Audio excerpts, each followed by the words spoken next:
Sige, kapartner, buksan mo na, hindi ako makasingit sa'yo pasadaan muna natin kasi nga matagal-tagal na tayong sumasama sa mga Excited rally at yung kauna-unahang hakbang ng Maisog rally mga partner ay ito nga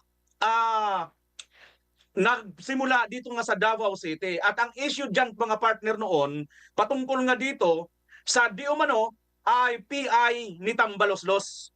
Ito nga po ay gustong baguhin ni Martin Romualdez ang konstitusyon para sumang-ayon sa kanya at maging Prime Minister. Dahil dito, natunugan po ito ng mga Duterte at ni Tatay Digong kung kaya't nagbuo po ng mga rally, iba't ibang mga rally, series of rally. At ang kauna-unahan nga po, binitawan po ni Tatay Digong once and for all yung salitang mayroon po tayong Pangulo na adik, nagtawag nito, nagko-cocaine at mga kapartner, no? Ito ay nasabi niya na noon, eleksyon pa lang, hindi pa nai-elect itong si BBM. So madali sabi mga kapartner, itong si Tatay Digong ay hindi po ito nag-uulyanin. Bagamat mahina na ang kanyang pangangatawan, ngunit ang kanya pong mga pag-iisip ay nasa tama at nasa husto pa rin mga kapartner ng mga panahon na yan. Ano? Kasi ngayon sa ICC siya, medyo may mga balita tayo na hindi na raw masyado ganun si Tatay Digong ka-sharp, no? Now, ito mga kapartner. Yung sinabi ni Tatay Digong noon ay masyado nila itong kinutya. Marami nang nagkutya nung una pa lang, dito pa lang sa bago pa maging Pangulo itong si Marcos Jr. At nung itong na nga, binitawan niya ito sa Davao, dito nga sa hakbang ng Maisog sa kaunahang rally. Ngayon mga kapartner, dumami na mga rally, marami na mga nagsasabing bangag. Dinadaan lang tayo ng amalayan, fake news kayo, AI yan, kung ano-ano na mga naglabasan. Pero until such time ngayon, or itong nakaraang gabi, and the millions of Filipino ang nakapanood, nakasaksi ng harap-harapan, sinabi mismo ng mula umpisa, mula pagkabata hanggang nagsipagtanda ng kanyang no other than Manang Amy Marcos na itong kapatid niya, ang presidente natin ngayon, ay hindi po talaga pala tumigil sa pag-aadik-adik at pagbabangag-bangag hanggang ngayon. At ang nakakalungkot pa, kasama pa ang kanyang First Lady. Mga kapartner, ano ang inyong masasabi patungkol po dito at ang ating mga viewers?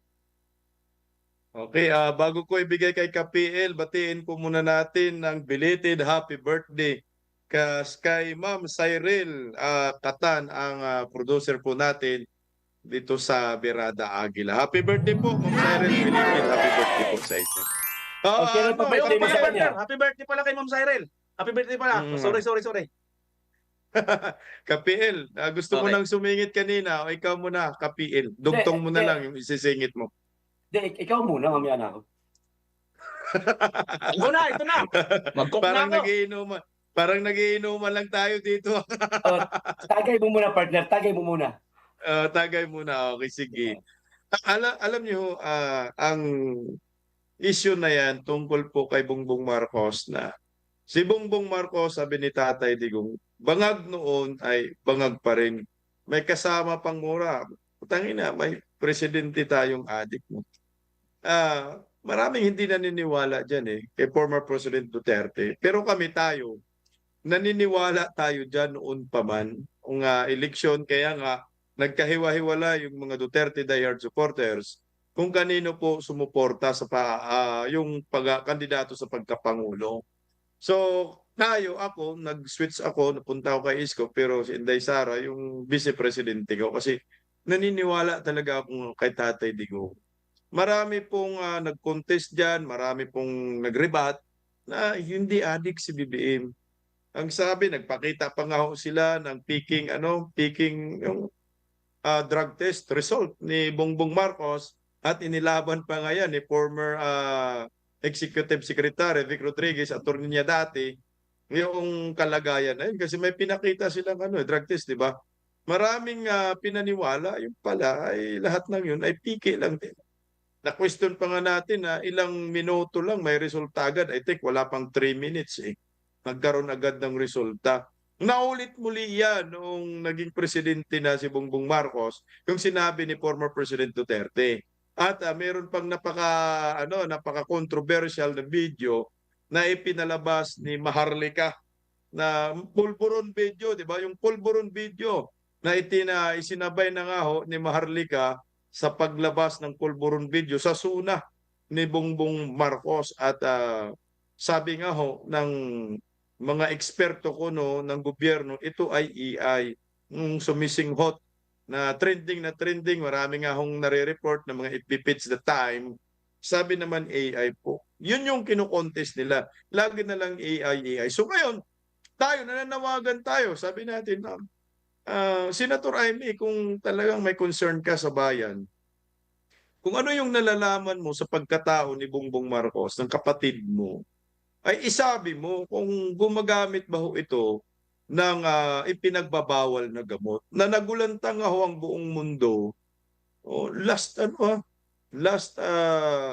Tinapos na yung rally that time nung pasabog ni Senator Amy. Nakakatakot yung pasabog niya kasi tahasan niyang sinabi na si Bongbong Marcos ay drug addict sa cocaine. Cocaine addict. At hindi lang si Bongbong, kasama pa yung kanyang asawa. Kanyang asawa at hindi natapos sa asawa Napunta rin sa anak. Itong si Sandro at hindi pa rin natapos doon. Meron pa siyang revelasyon na pati yung anak niya ay ni-influensyahan ni Lisa at ni Marcos na gumagamit ng cocaine. So ngayon, ano po ang indikasyon dito sa mga isiniwalat ni Senator Amy Marcos? Alam niyo ho, kung itong si Bongbong Marcos ay gusto niyang patunayan na si Amy ay sinungaling, simple lang naman yan. Magpa-hair follicle test nila, titignan nila kung totoong kung addict ba talaga or sobrang addict. Pero sabi nga ni Amy, nagbago na Nagbago na si Bungit Noon, medyo okay naman siya magsalita. Ngayon, dip-dip na.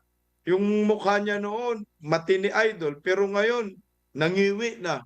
Kaya sabi ni, titingnan mo yung physical ni Bongbong Marcos. Talagang yan po ang physical ng isang drug dependent. Mamaya partner, round to ako, partner Kapil. Okay. So, Partner KPL, ano masasabi mo? ang komento ko naman doon. Sandali, ito si KPL pala, partner, kasi nga, loyalista ito dati At saka, binuton nito si BBM talaga. Sige, partner. Ano koleksyon naman? Mabira, kinuwento mo pa. Nabara pa. Okay. Ang komento ko lang doon, partner, doon sa mga pasabog, lalong-lalo na ni Senator Amy Marcos, no? Napanood naman na ng lahat yun. Hindi lang nga yung pasabog ni Amy ang nalaman natin, maging yung kay Saldico. Nagulat tayo doon sa mga pasabog na nangyari itong buwan ng Nobyembre, mga partner, napakarami. Ang simple lang, partner. Bakit parang pinoprotektahan pa yata ng sandatahang lakas ang isang presidenteng gumagamit di umano ng ipinagbabawal na gamot? Pwede nga natin hindi lagyan ng di umano kasi sinabi na ni Senator Amy Marcos na si Marcos, si Bongbong hanggang sa ngayon ay gumagamit pa ng addict. Addict na lang. Ayan, addict. Kasi partner, mayroong mga taong gumagamit ng droga pero hindi nasisiraan ng bait. Hindi naman grabe. Hindi nawawala, hindi nalulutang, hindi naapektuhan yung kanilang kalusugan kasi hindi sila ganoon kalala, hindi sila addict. Ito talagang parang doon sa sinabi ni Madam Amy, meron na talaga siyang problema sa kalusugan. Hindi niya na kaya kontrolin yung kanyang sarili, hindi niya na alam yung mga sinasabi niya. Sa madaling salita, wala na siya kakayahan, mga partner, na pamunuan itong ating bansa. Sana, sa sandatahang lakas, maging sa PNP, sana naman, mga sir, kung ayaw nyo ho na mag-withdraw ng suporta, pero hindi kami nananawagan, nililinaw namin, hindi kami nananawagan na mag-withdraw ng suporta. Kung talagang, dahil mahal nyo si President Bongbong Marcos, ayaw ninyong mag-withdraw ng suporta sa kanya, simple na lang sir, hikayatin na lang po ninyo na magpa-hair follicle drug test siya para malaman natin na kung yung sinasabi ni Amy Marcos may katotohanan o wala. Ngayon, kung walang katotohanan yung sinabi ni Amy Marcos, pwede nyo siyang kasuhan. Kasuhan si Senator Amy. Pero ngayon, mga partner, hindi pa nga nagpapa-hair follicle drug test si Bongbong Marcos, kakasuhan na di umano nila si Senator Amy. Hindi tayo maka-Amy, no, mga partner, ako, lalo na ako, hindi ako maka-Amy. Pero dapat muna sigurong magpa-hair follicle si Bongbong Marcos, patunayan niya na hindi siya positibo sa cocaine, mga partner. May round 2 pa tayo, no? Meron to. Sige. Pasalamatan muna natin yung nagpakulay, Ate Cherry Tusaki. Maraming salamat sa pakulay. Alright, thank you Okay, partner ako, ang aking komentaryo dito, ang hirap na basta na lang nila ito itapon na masasabi natin, hindi po ito basta akusasyon Confession po ito. Pagtatapat po ito ng isang senador na si Senator Amy Marcos. At para sa akin, hindi nila ito dapat basta na lang pong baliwalain at basta na lang nilang sabihin na, oy, walang katotohanan yan. Hindi. Ngayon,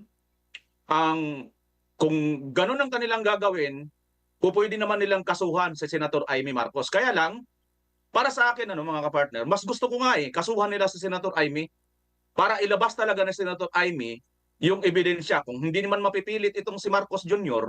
na magpa-hair follicle drug test, na obvious naman, no? Kasi kung ikaw ay nasa tamang katinuan ka pa, pinagbibintangan ka ng ganito, kung proud ka sa sarili mo at kumbinsido ka na hindi mo ginagawa ito, why not hindi ka magkusa? Ako na mismo. At hindi ko basta-basta ito gagawin ng kung saan-saan lang. Doon mismo sa Luneta at ipapalive ko ito sa lahat. No cut, walang para once and for all, matapos na ito. Lahat ng mga nagbintang sa akin ito, including itong kapatid ko, tiyak kulungan ang bagsak. Lahat ng mga influencer, lahat ng mga vlogger, lahat ng mga politiko na nagpakala patungkol dito sa kanyang addiction na sinasabi ni Senator Amy, ay pupwede niya ng sampahan ng kaso. Basta ang kondisyon, humarap ka sa Luneta. Hindi mo mauubos yung bilyon-bilyon na confidential fund. Take note mga kapartner confidential fund. Ang ating pinag-uusapan, legal yan. Pera niya yan. Pwede niyang gamitin kahit saan yan. At pwede niya rin yan gawin dyan. Magpalagay siya ng bulletproof na salamin. Now, para bang si Pope nung araw, di ba pinagawa nila ng sasakyan na bulletproof para hindi basta-basta maano ng sniper. Ganun din ang gawin. Tapos paligiran ng mga ng mga PSG, mga sundalo. Tapos mga kamera lang naka-cover sa kanya lahat. Kasama na yung magkaiba't ibang mga video, mga influencer, mga vlogger at international. Live ito, walang upload live. Yan pa lang, hindi na natin kailangan pumunta sa korte. Dito pa lang kung kayang gawin ito ni Marcos Jr., mangyayari, tatahimik talaga tayo lahat, maniwala kayo. Pero kasuhan man niya sa Senator Amy Marcos, kasuhan man niya lahat ang mga nagsasabi patungkol dito sa akusasyon sa kanya na siya ay di umano gumagamit ng ipinagbabawal na droga, wala pong saysay lahat ng ito. Mananatili sa international, hindi lang po sa Pilipinas at hindi lang po sa mga Pilipino dahil captured na po ito ng international community ngayon. Balita na po ito sa buong mundo na ang ating Pangulo, ang Pangulo ng Pilipinas ay inakusahan ng walang iba kundi kapatid niya mismo na mula pagkabata, bata pa sila hanggang ngayon ay addict na. Isang nakakahiyang record na inaitatak bilang Pilipino. Ang Pilipino, ang ipagmalaki natin sana sa buong mundo, tayo yung pinaka mahusay na mga OFW in terms of caregiving. Ngunit ngayon, in terms of addiction, mukhang tayo ang kauna-unahang malilista sa Guinness Book of Record. Kauna-unahang presidente, mga kapartner. Alam niyo po, kung ako po ang tatanungin, dapat arestuhin na po diretso si Bongbong Marcos, si Lisa at saka si Sandro. Dapat arestuhin na po siya ng Armed Forces of the Philippines dahil yung isiniwalat ni Senador Amy, hindi yan akusasyon mga kapartner. Yan ay talagang revelasyon. No, revelasyon at pagkumpisal sa atin. Isiniwalat niya ang buong katotohanan kasi hindi man yan ibang tao si Senator Amy, magkapatid man yan mula bata hanggang paglaki, kilala niya yung kapatid niya kung anong ginagawa sa buhay. So ito ay hindi akusasyon, ito ay revelasyon na isinabi po sa rally sa INC na talagang 100% si Bongbong Marcos ay adik.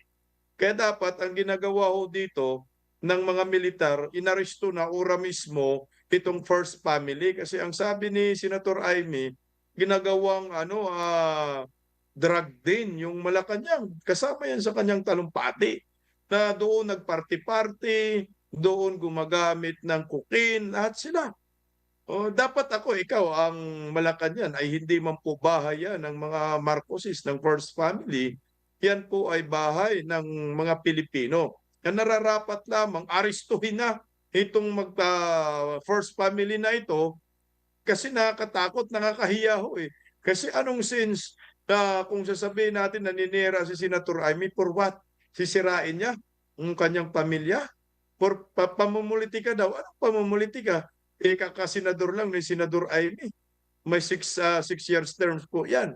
So ito ay ang ginagawa ni Senator Amy ay revelasyon, pagsasabi ng katotohanan kung anong klaseng pagkatao ang kanyang kapatid na si Bongbong Marcos na maliit pa lamang sila ay magkasama na hanggat na naging Pangulo ang kanilang amang Ferdinand Marcos Sr. na tumagal ng 21 years martial law hanggat sa na-exile sila papunta sa Hawaii ay magkasama ho sila ni Senator Amy at Bongbong Marcos. At kilala niya kung ano ang ginagawa ng kanyang kapatid. Wala nang ibang credible source para makapagsabi kung ano talaga ang kalagayan ni Bongbong Marcos kundi si Senator Amy. Hindi ito akusasyon, ito ay revelasyon na dapat seryosohin ng mga Pilipino, seryosohin ng Armed Forces of the Philippines na para sa akin ay nararapat lamang arestuhin na yung first family, ikulong po sila, i-rehab po sila. I-rehab po sila, meron naman tayong rehabilitasyon na pwedeng magpatino sa mga to kung titino, pakakayanin pa ng rehabilitasyon.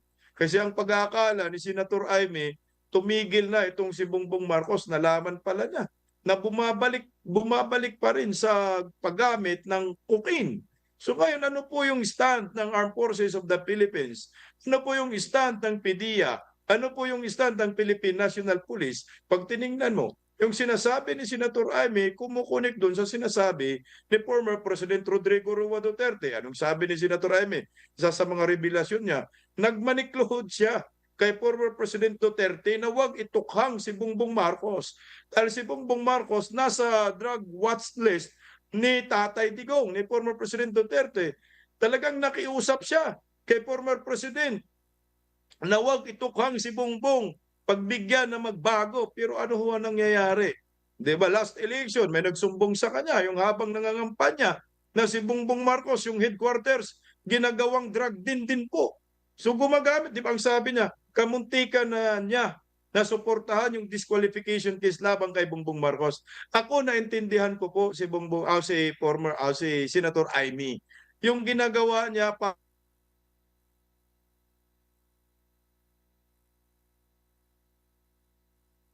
Sino naputol, partner? Ako siya. Partner Sige, Bema. partner PL. nakaladkad. Mayroon ka pa ba, partner PL? So ngayon, 68 na rin si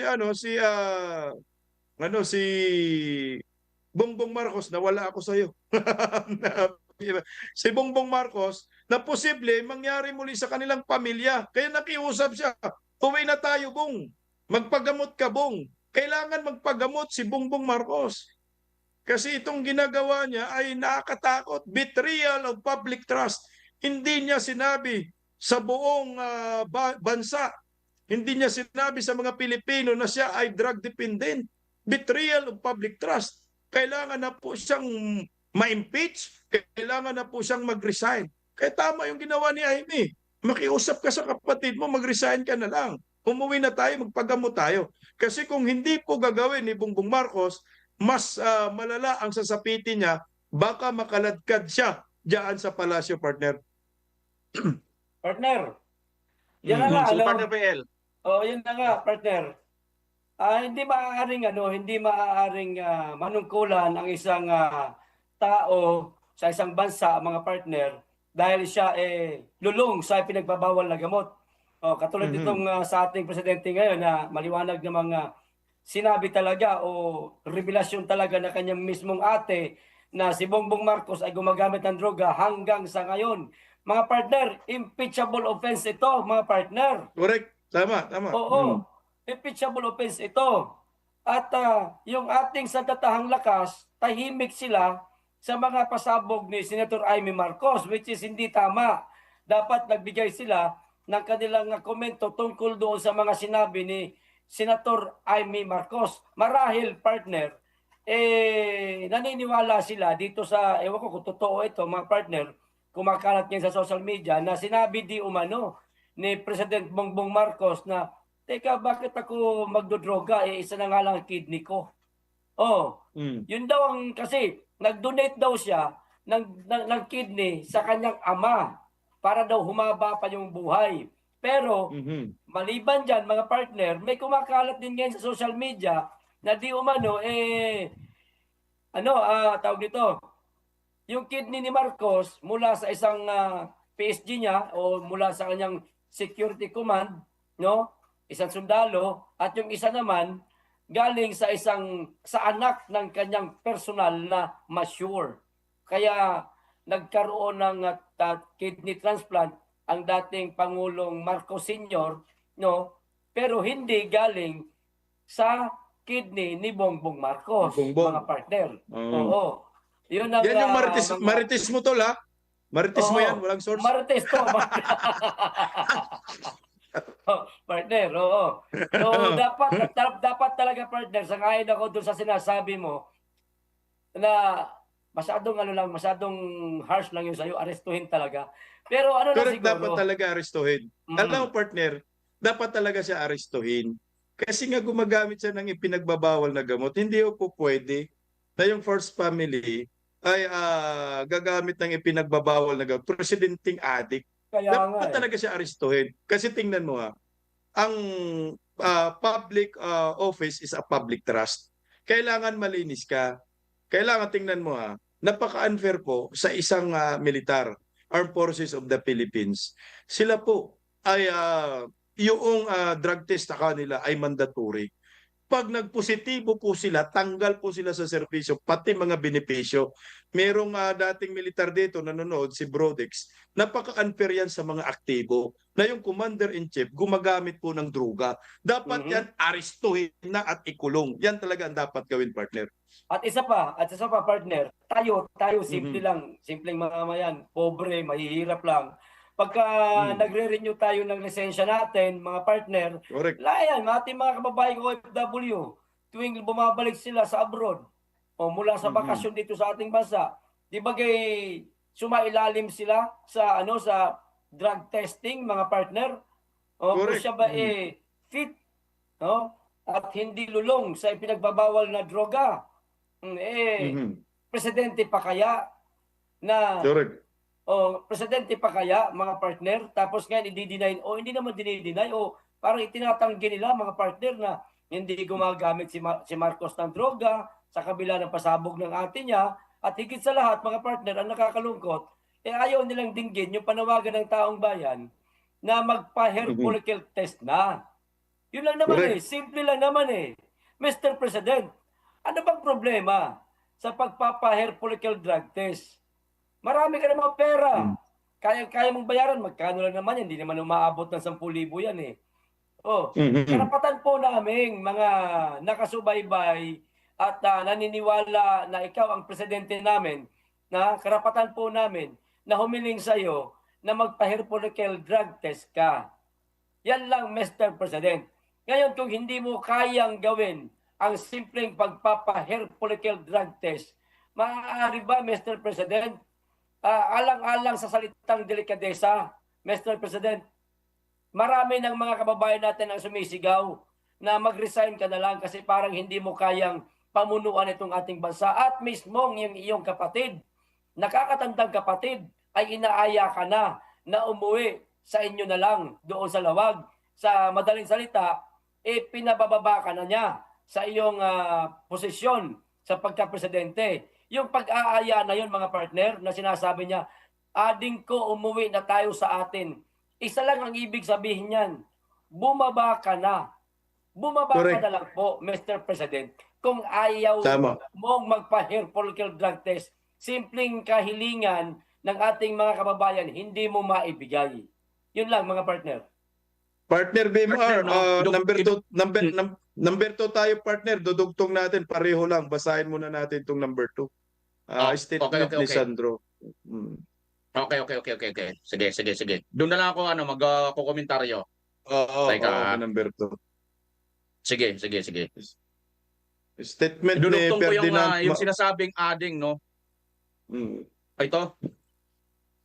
Yung number 2 ni saan na ba yun? Sa baba. Ito pala. Statement ni Ferdinand. Statement of Majority Leader Ferdinand A. Marcos. Si Sandro to, partner, no? Acknowledge.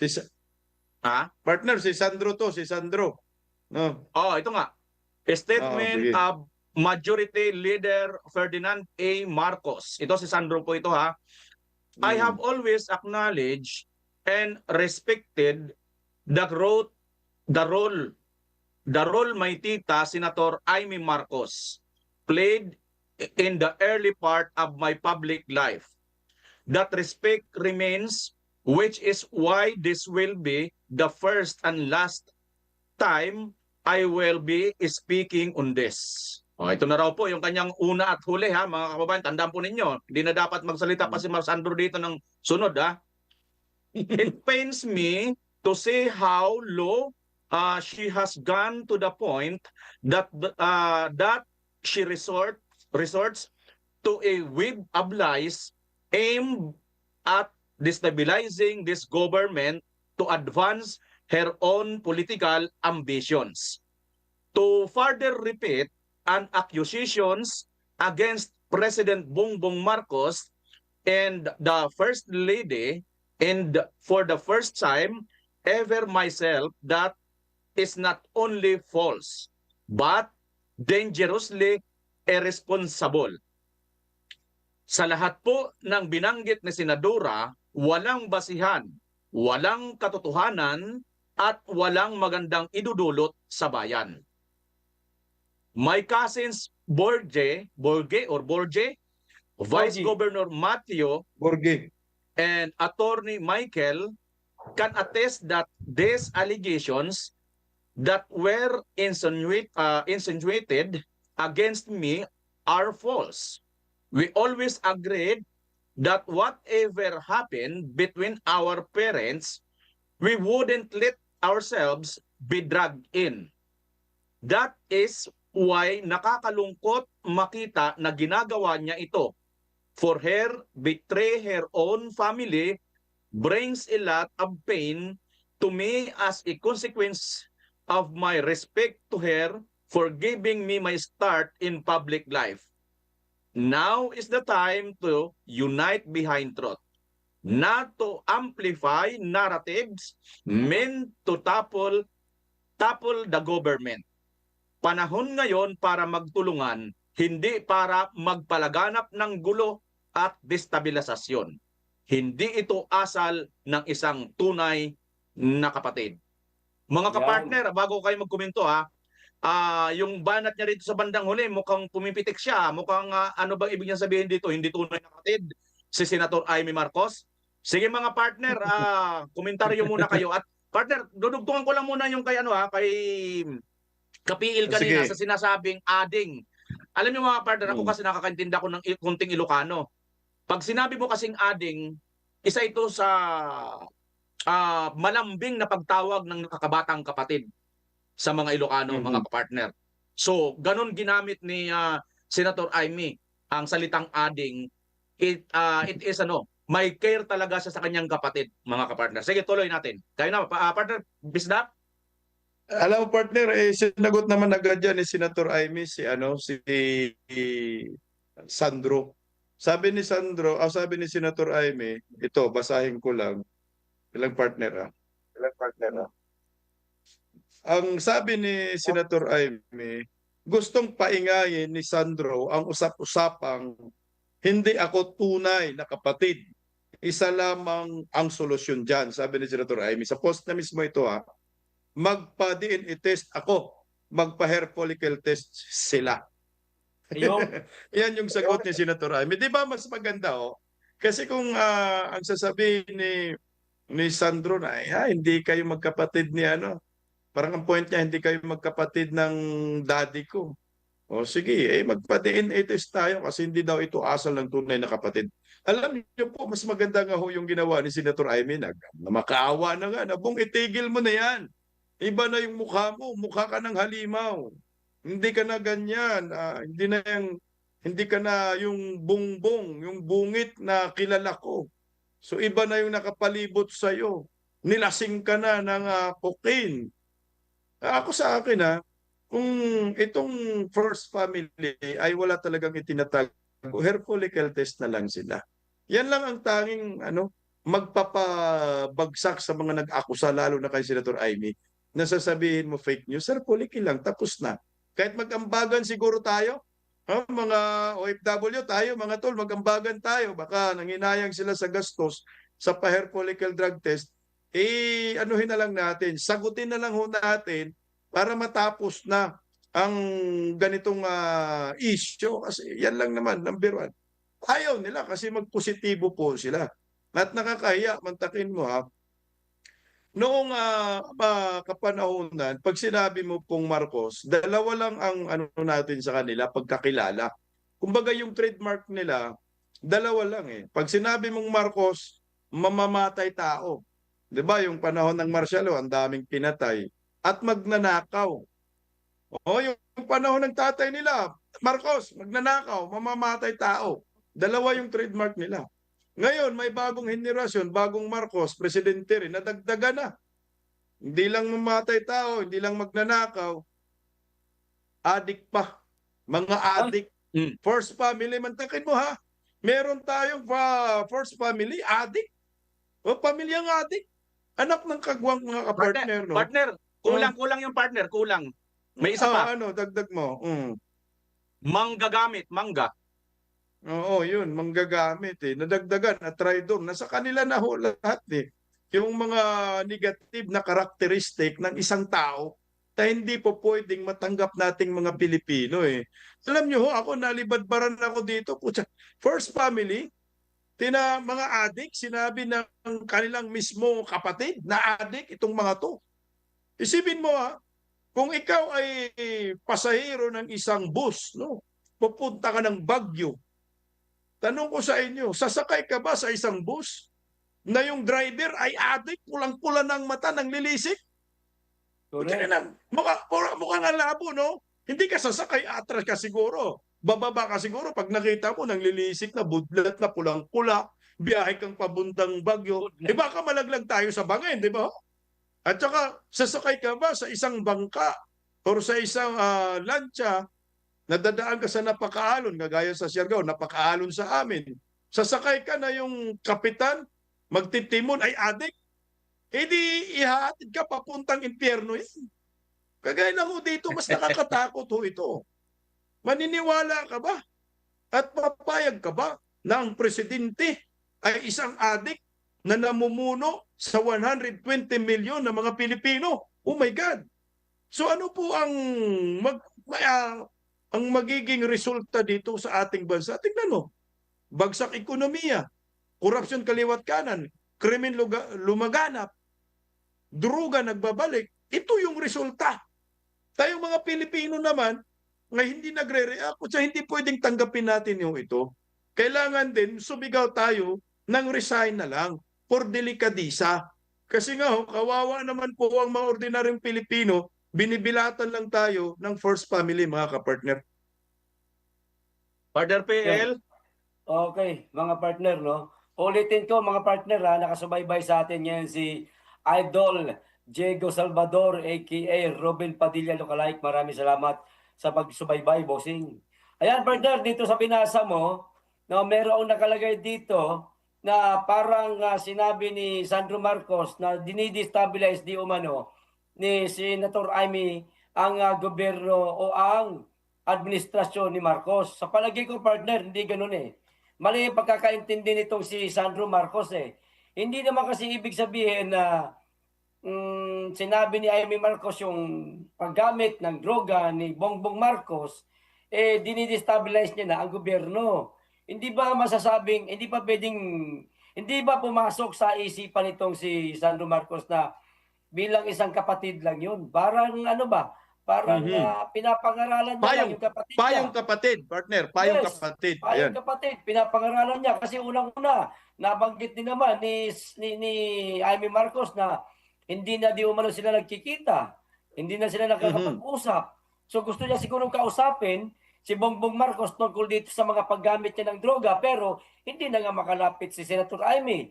So ang nakita niyang paraan para makarating kay Bongbong Marcos yung kanyang munting payo doon sa mismong rally ng Iglesia ni Cristo. Doon siya nakakuha ng pagkakataon na masabi niya yung kanyang saloobin, no, patungkol dito, mga partner, sa paggamit ng droga ng kanyang mismong kapatid. Yun ang nakita paraan ni Amy Marcos. Hindi ito pag-destabilize sa gobyerno, mga partner. Yun payong kapatid. Hindi lang maunawaan ni Sandro Marcos. Kasi alam mo naman, bata pa, mga partner, at higit sa lahat, pati siya gumagamit din daw ng droga. At ito pa isa, mga partner, sinabi din ni Sandro Marcos na wag na lamang daw i-amplify. Ibig sabihin, wag na lang daw pag-ingayin panglalo. No, ito mga naratibo ni Senator Amy Marcos, hindi maaari. Yung mismong kapatid niya nga, ang tawag dito, kinamuglangan sa, sa Tagalog, kinamuglangan, panganay, ayan. Nakakatandang kapatid niya mismo ng presidente. Nakakatandang kapatid niya mismo ng presidente, in-amplify niya, mga partner, sinabi niya, binunyag niya. Di ba? Tayo, bilang mga komentarista dito sa ating programa, hindi maaaring hindi natin ito mapag-usapan o magkaroon ng kaunting ingay. Kasi nga, hindi ito kagustuhan ng ating mga kababayan. Marami sa ating mga kababayan ang ayaw sa isang pangulong gumagamit ng droga. Yun nga lang, yun nga lang, tulad ng example mo, partner Bisdak, na kapag sumakay ka ng bus, alam mong adik, sasakay ka pa ba? Bus lang yan, ha? Ikaw na lang, partner. Kaya nga, partner, bus pa lang yan, partner, ha? Bus pa lang yan. Paano pa kaya ang monobela ng bansa na kay Bongbong Marcos?